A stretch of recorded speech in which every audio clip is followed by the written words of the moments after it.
It's like, oh man, your groove is incredible. Just focus on that. Don't worry about nothing else. Just you got the groove, man. You're getting paid. Eh.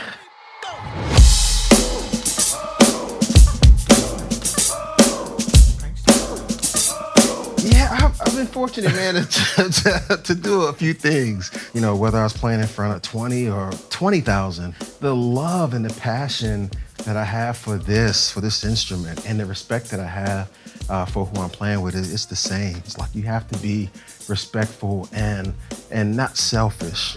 You got to chop responsibly, and love what you do, more so than anything else.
There it is, ladies and gentlemen.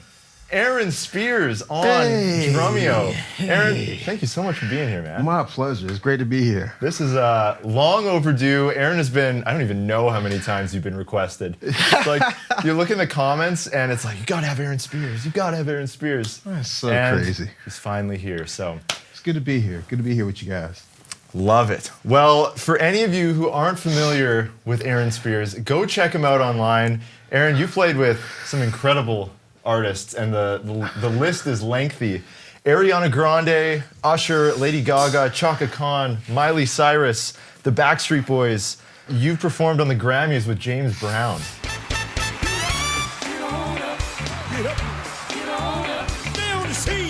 Yeah, I've been fortunate, man, to do a few things. Crazy. Extremely thankful, man. You know, I really don't take it for granted, so it's really cool. Love it, man. You've also toured on the American Idol tours. Yeah, I did that for a while too, man. I enjoyed that so much because it was just like just so many people that were really passionate about music and performing, coming together, all levels, man. It was good times. Good times. Awesome, man. And lastly, we do these types of events here on Drumeo all the time with people like Aaron, with our community of students and coaches, and it's just a ton of fun. So we'd love to see you there. You can check it out, drumeo.com/trial, and you can see everything that we're up to there. And we have a ton of exclusive content, including a full masterclass on how to really approach your chops musically, and just some really great stuff for gospel, pop, rock, R&B. Just really, really good stuff. Just, it's so cool to be able to be here to talk about those things and to share. It's amazing to see how our drumming community is just kind of growing and the ideas are flourishing and the talent just seems to just kind of continue to grow and get better and better. I just think it's important that we make sure that we follow the guidelines and follow rules and chop responsibly, and just so that way things that we do are done in context. And I just wanted to be able to just kind of share just a little bit of that with the course community. So today, Aaron, obviously we're going to be playing a bunch of tracks, but this lesson's called Finding the Balance of Chops and Groove. And this is something that you have a lot of great insight on and experience. I appreciate it. So why don't we just start by talking the balance of chops and groove? Yeah. What does that mean? Are both important? What does that balance look like?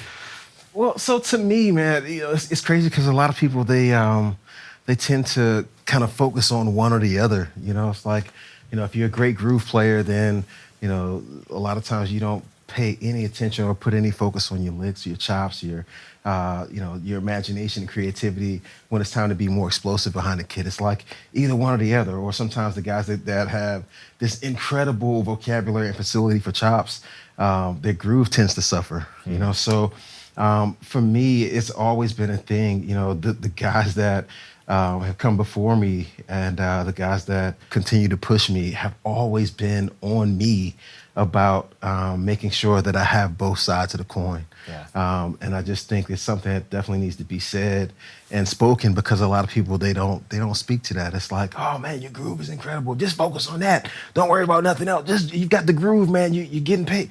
And that's somewhat true, but I feel like the other side with being able to be expressive and to be able to play, what your imagination pulls up for you at any particular point in time, I think that's also important, as long as it's, in the vibe and in the vein of the music and it doesn't take away. I think that's important. So that track you opened with, Caught Up, which was a track you did with Usher, and I'm sure many of you out there have seen the video of Aaron at the Modern Drummer Festival.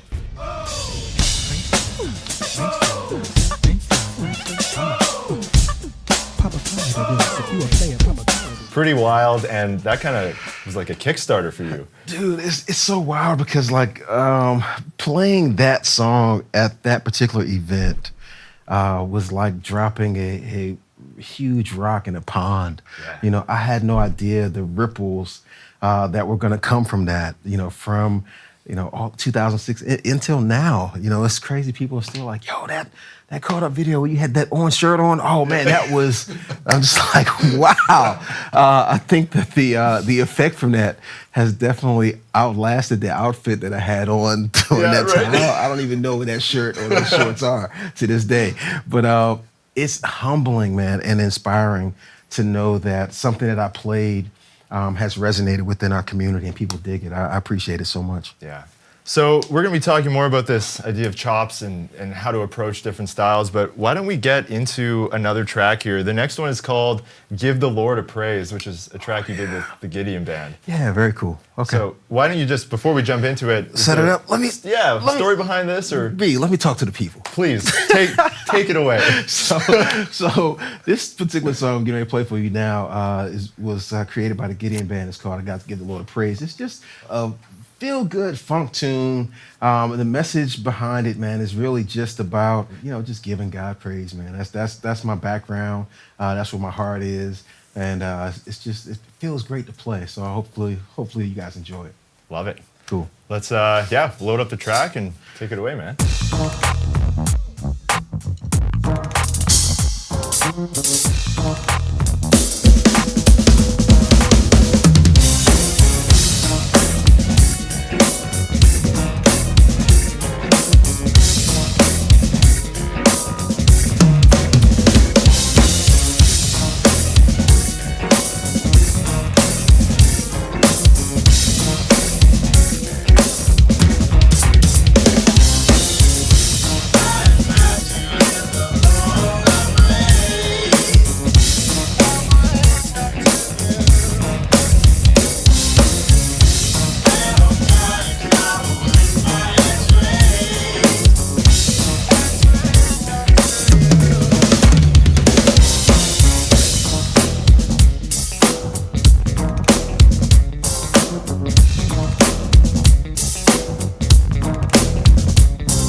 Man. I'm speechless. Oh, no. That's great, man. Thank you so much. So talking about this, gospel, Yeah. funk, Yep. and please feel free to have some water if you need it. Something we talked a lot about in the masterclass was this idea of approaching chops in different styles of music, and Aaron talks about this in gospel and R&B kind of being in one camp, pop being in another, and then rock being in kind of a separate camp as well. Yeah. So in this kind of world of gospel, and even in the R&B track you played off the top, Yeah. How are you approaching chops maybe differently than you would on the Ariana gig or some of those other settings? So for those two, I feel like the spaces that I am allowed to take are bigger spaces. More time, which allows me to kind of fill it up the way that I would like to, however I see fit. I feel like the spaces within like pop, I feel like they're smaller spaces, and to me, the spaces happen in the moments of transition. Like, so you're going from, let's say, the intro of a song into the verse. You're going from the verse of the song into a chorus, from the chorus of the song back to another verse, into another chorus, vamp, whatever, however the song is formatted, those transitions, they happen in those spaces. With R&B and with gospel, a lot of time there's more freedom to play. So those spaces are bigger. So instead of it being maybe a 1-bar space where you have to play something like, it may be a 4-bar where you actually can kind of like really dig in, you know. But it's really all about your imagination. It's really all about the guidelines and following the rules of what's allowed. And then it's really all about just still serving and being respectful of the music and the other musicians.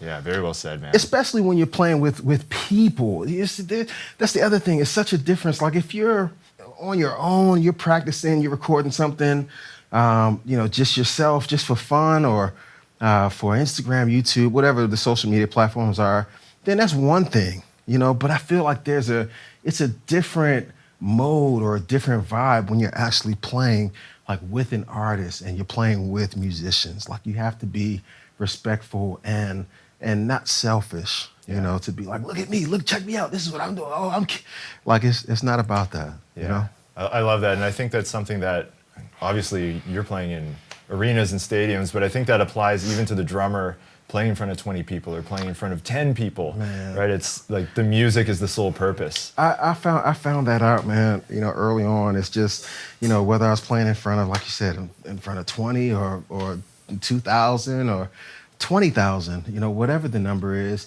the love and the passion that I have for this instrument and the respect that I have for who I'm playing with, it's the same, Yeah. It has to be that. Yeah. I know a lot of people in the chat are probably wondering how you develop this type of playing, and we go into this in a lot of the other stuff you filmed, but one story that I love that you told was the sessions you held in your basement. Oh with my God. All these people. So I was explaining to Brandon, man, just how at my house every other Tuesday we would shed in my basement. When I say shed, we would have like 4 drum sets set up, and we would trade. The guys that were there, like from the very beginning, was like J.J. Williams, Buggy Edwards, Tim Steele, Jamal Moore, and Gene Setzer. Those are the guys I call the basement all-stars, because they were there from the beginning.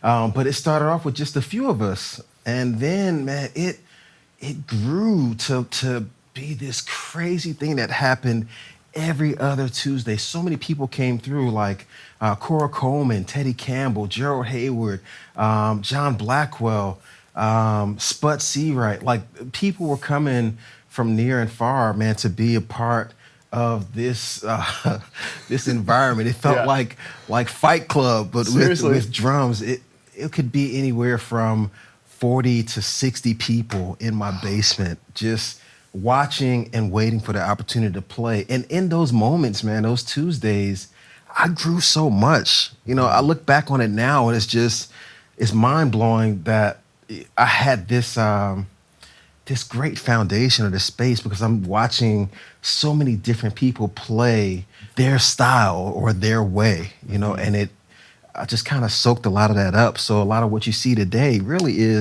it's really stuff that I've kind of borrowed and taken from my friends, Yeah. Yeah. Man, I feel like we need to get Aaron to do a campaign to bring that back.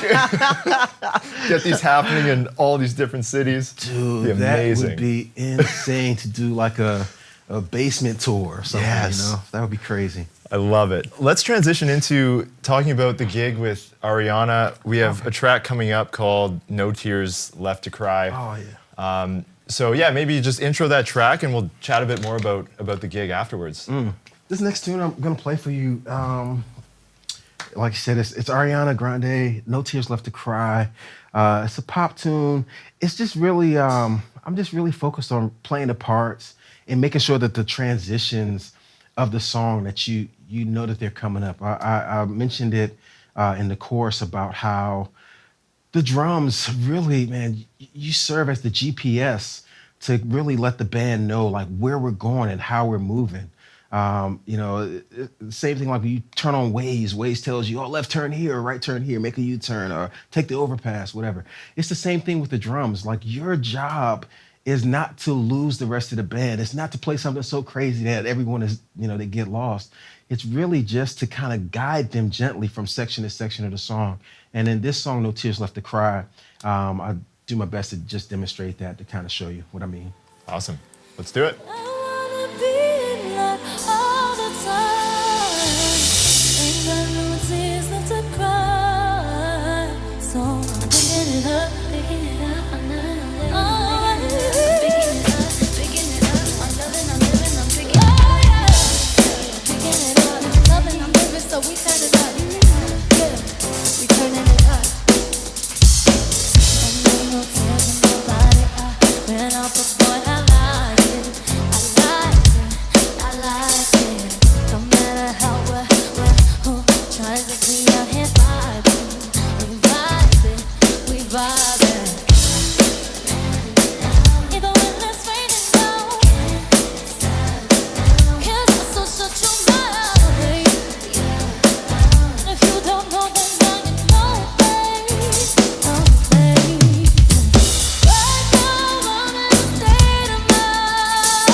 Cool. Nice. Thanks, man.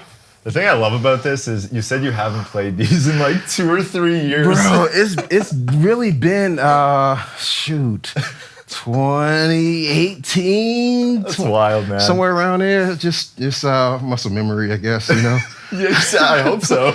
Oh, it sounds great, man. Thank you. That's so good. So even right there, like what you were talking about earlier in pop, those chops really serve as the transition or the musical GPS or compass. Yeah. You're seeing that in that track where you're placing all of those in those exact spots. Yeah. So it's so crazy, man. Like if you were to take like the Pro Tools from every single show that we did, and you take this particular song, and you line every single song up back to back in every single city, you would see the drum part is the exact same, except for in those spaces. Yeah. In those spaces, maybe it's something slightly different, but it starts and it ends in the same space on every single song. Yeah. It's just the way that it's supposed to be. It Yeah. adds a stability and it makes it comfortable for the guys in the band, makes it comfortable for the artists. You know, no one's guessing or really patting their feet trying to find out, wait, where are we? No, it's gonna be the same thing every time. Yeah. I know a lot of drummers out there who maybe aren't super hip to pop music or playing along to pop music. In your experience, like what are some things that you've learned from playing this type of music that maybe other drummers don't realize? Oh man. So in playing pop music, man, it's definitely a thing. I know a lot of people, I've heard people say in the past, like, you know, that's a chop stealer and you don't have any creativity when you're playing pop because everything is just so simple. But even in the simplicity of the music, man, you can find so much beauty. You can find so much substance. And for me to be able to lock in, showing some discipline and actually playing the parts and playing the music for, playing the drums for the music and everything to kind of travel on, like that foundation. That's really what that's what we're supposed to do. Yeah. I mean, unless it's like your own thing, you know, it's your own project or, you know, it's your band and you know, you can just kind of play what you want and just go crazy and just be as creative and solo whenever you feel it. That's cool. I dig that too. But in pop, man, like being able to be the driving force behind the band that's making everyone move and everyone dance it's a fantastic feeling. It's awesome. Yeah, it's great, man. That's actually a good segue into, you were just talking about having the freedom to chop out in your practice room and stuff like that. Yeah. And why don't you talk a little bit about like the difference between those approaches, and we're gonna move into a song here in a few minutes called Gasoline Dreams by Outkast. Yeah. So kind of your approach to using a track as like a metronome versus an actual song. So I think that is very important, man. Like as you practice and you work on, you know, who you are and finding your voice and developing your skills, I think it's important to be able to play along with the click because that adds such a stability. It's such a constant for you to be able to just kind of develop, which I think is extremely important. For me, I enjoy playing with the click, but I also really enjoy playing to music. The music just gives me energy. It gives me life. It gives me, structure. And I like to kind of play around with music different ways. You know, sometimes I'll play it as if I am on stage with the artist. Like I want to sit and I want to lock in with the music and I want to play it like, I'm on stage with them in my favorite arena, just using my imagination in that way. And then other times I want to use the music as a metronome only. Like I'm using this just to keep time, to keep, tempo, just for me to be able to be as creative or expressive as I want to be. I think it's fun to kind of play around and mess with it both ways. And I would just kind of encourage you guys to do the same. Yeah. I think kind of like the main takeaway for me from like everything we've talked about so far is almost the context that you're in, whether it's your practice room or the stage or a clinic, paired with whatever style of music in, that's really going to determine like how you approach the drum part. Yeah, for sure. Definitely. Yeah, so this next track, Gasoline Dreams by Outkast. Oh, man. Is this just like one of your favorite tracks, or what's the story of this? So, again, man, I have to refer to like my guys back home. When we get up and we practice together, we shed. Wow, there is a playlist of songs that we like to just sit down and trade to. You know, there are so many different styles and so many different vibes by just a ton of different artists. This one is just one that I personally like, and I think it just feels good. It's fun. I love the energy of this song. Yeah. Yeah. Love it. Well, let's jump right into it. This is Gasoline Dreams by Outkast. Can I? Yes. Grab some water. Man, holy smokes, boy, man. Woo.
Man, really, really cool stuff there. And right there, like what you were talking about before, where you're almost using this more as a metronome track. Yeah, where you're absolutely. trading over.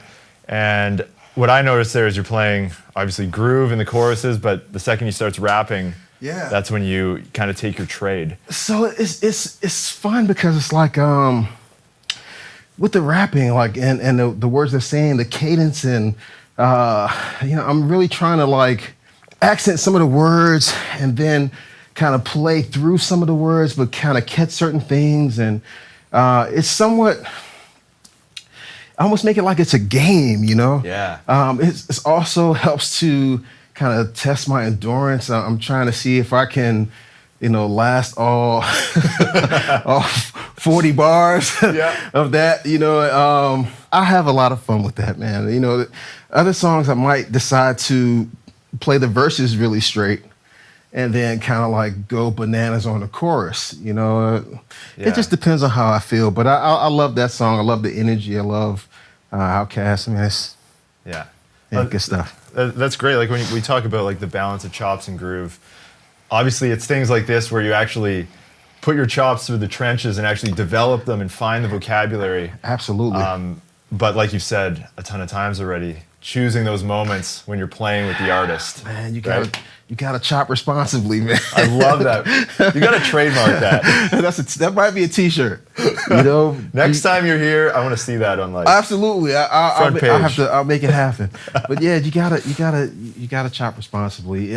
Everything that you do, like I said, musically in a musical setting. Again, there's a huge difference from you sitting in your basement or in your practice room, working on you and your playing, as opposed to you actually playing and working with an artist. There is a difference. So when you're in your practice room and you're playing and you're doing what you want to do, you're growing, you're learning, there are no rules. You make the rules. You play however you want to play. You do whatever it is that you want to do. Of course, I feel like things change when you actually sit on a bandstand with a band. Like, you have to be respectful of the music. You have to be respectful of the other musicians that you're playing with. So those are just things that we have to keep in mind. I know we touched on them in the chorus, and hopefully, man, it just kind of cuts through. Yeah. One story I loved that you told the other day was when you were rehearsing with Ariana. Yeah. And the band was kind of taking this direction that was a bit more involved, and she came in and wanted something different. Oh man. So yeah, we were in LA rehearsing, and my music director, who I think is one of the best in the world, Natural, had started working on arrangements and things, and there was one song in particular that we were working on, and we were kind of moving towards a more powerful, kind of like a rock version of this tune, and it felt great. And she came in and she was like, "Oh, guys, I don't, I like it, but I think that it should kind of be a little bit more closer to the record, And we have to respect that, Live, we think sometimes like it has to be, the original record beefed up and like, more powerful and massive and stronger, But depending on what the artist likes, you have to be able to give them what they want. It's just kind of like, if I invite you to my house for dinner, and I know you're going to take you up on that. Yeah, I'm with that. And I know that you're a vegetarian. I know that you're vegan. I am not going to get you the biggest cowboy ribeye. Yeah. Like, I'm not preparing that for you because I know that that's not what you like. It's the same thing with an artist. You have to be able to talk with them. You have to be able to kind of give them what it is that they're looking for, just to make sure that they're good. Like, that's so important. And a lot of times, man, we just kind of we don't pay attention to that because we're so focused on, and I want to make sure that everybody knows like how I get down. I'm nice here. I'm sweet. This is, I'm killing it. Yeah. But you have to make sure that you're sensitive to the whole scene and to the vibe and the music. That's important. Yeah. What would you say, having worked with Usher for so many years, and then moving to Ariana's gig, what were in your experience, like the biggest differences between those two different situations? Oh man, Usher wanted all the smoke. Like, he loved the energy. He loved the aggression. He loved like anything that was adding to the music, segues, changes. Like, he loved all of that. Like, he lived in that world. Sometimes he would even have ideas where he'd say, "You know what, guys, we should put this in. Oh, guys, listen to this. Check this out. What do you think? We should add this to." So he had a lot of input in that area. With Ariana, she really liked. She worked extremely hard on creating those records, and she just wanted them to be recognizable to her and also to her fans. So the tweaks that we made were not as drastic as some of the things that we did for Usher. Yeah. Which is really cool. I mean, again, a part of being a musician is being able to be flexible and to kind of really go with the flow, whichever way it is. If it's, it's time for me to power up and we need to really kind of get through this, Yeah. like in a major way, then let's do it. Oh, or it's time for me to just kind of lay back, and the only thing that I'm playing on this song is a side stick, hi-hat, and a Yeah. kick. Then let me play that the entire song and a cymbal swell, and I got you. You know, but it's just about being mindful and making sure that you're locked in the proper way. Yeah, that's great, man. Yeah. So the next song Aaron's gonna play here is an Ariana song called "Love Me Harder," and this kind of goes exactly with that idea. Yeah, for sure. Well, "Love Me Harder," man, is it's a tune where it's really just 4 on the floor, 2 and 4 on the snare, and 16s on the hi-hat, and that's pretty much the entire drum part. It's so easy sometimes to say, "Oh man, I can do more. So let me." let me get busy with this hi-hat pattern. Let me actually double this thing up. Let me, I only play my splash in here a little bit, but it's not, just play the part, man, and make the music feel good. That's the priority. I love it. Well, Aaron, whenever you're ready, this is "Love Me Harder" by Ariana Grande. Take it with the pain. In the moment, I bite my lip. Baby, in that moment, you know this is something bigger than a sin beyond bliss.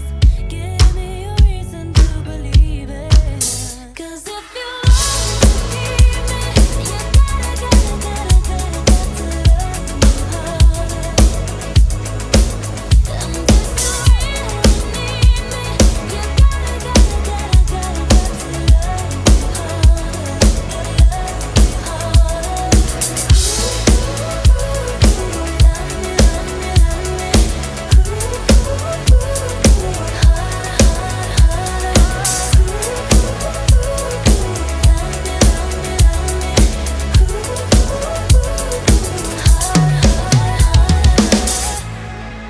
So what do I do if I can't figure it out?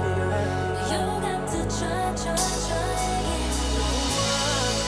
So what do I do if I can't figure it out? Because if you want to keep it, you gotta love me harder.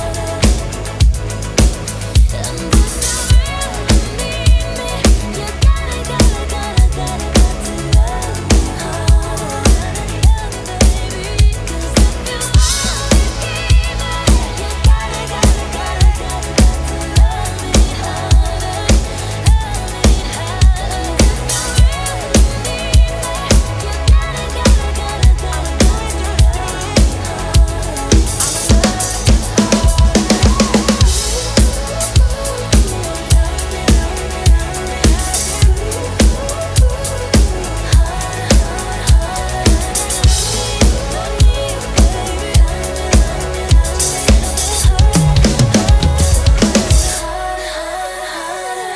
Yeah. It's a great groove, man. Got a little vibe. I love practice it. a little bit. I dig it. That's great, man. A question came in from one of our Drumeo students asking just about kind of your fills in general in that type of setting. They just asked if you always keep the snare on the backbeat, even when you're filling in between. I try to. I really try to, because I feel like it helps to add a stability to what's happening. I don't want the stuff that I play to be so crazy to where the pulse is just absolutely lost. Yeah. It helps a lot when you have like a track, you have a loop or something that's kind of also helping to reinforce the time. Then it kind of maybe it'll give you a little bit more freedom. But for the most part, man, like when I'm like playing a fill or playing a lick, I still want to kind of make sure that the backbeat is strong for everybody else. It's just a kind of like a natural thing, I think. It does help for sure.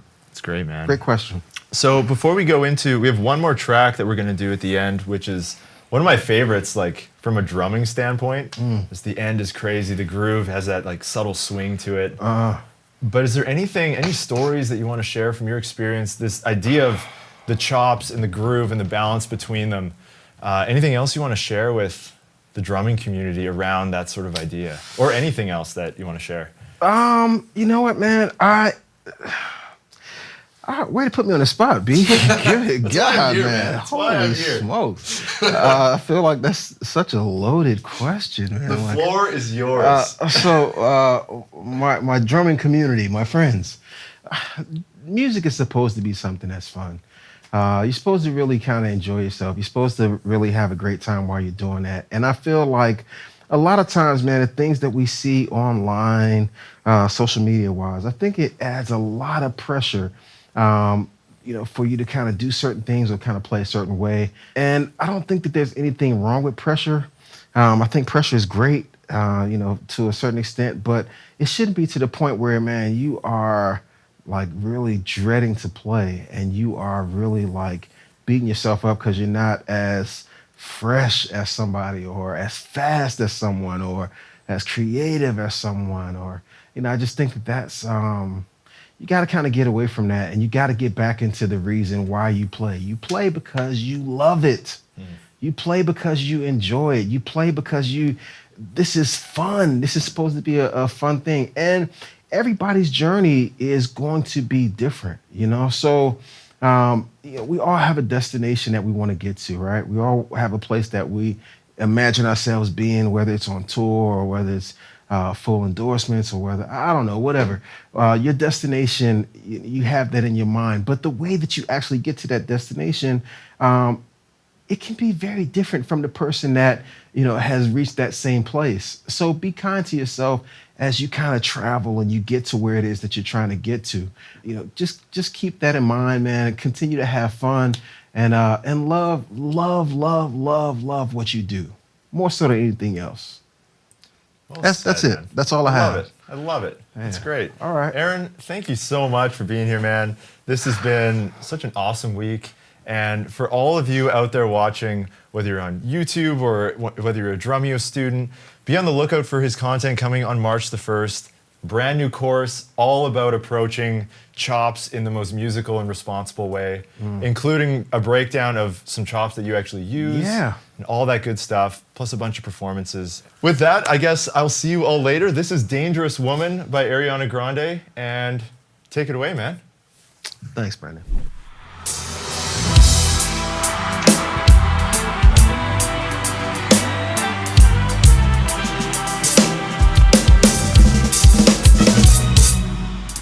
Don't need permission, make my decision to test my limits.